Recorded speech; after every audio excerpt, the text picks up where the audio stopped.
In today's video, I'm going to teach you how to add recipes to your Wix blog.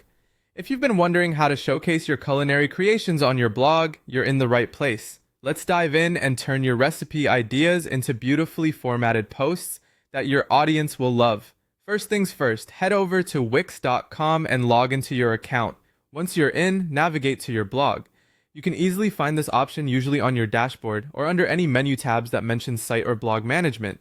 If you have multiple sites, make sure you select the right one where you want to post your recipe. Next, click on the blog section of your site. This is where all your previous posts are stored and where you'll start crafting the new one.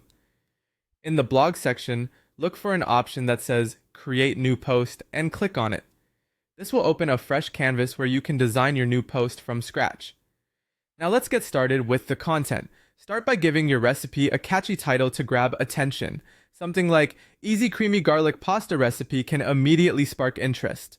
Then follow up with a short description. This is your chance to sell your recipe to potential readers, so make sure it's enticing and informative. Once you've got a title and description in place, it's time to format your recipe. Clarity is crucial here. Use bold headings to divide your post into clear sections. Start with ingredients, where you'll list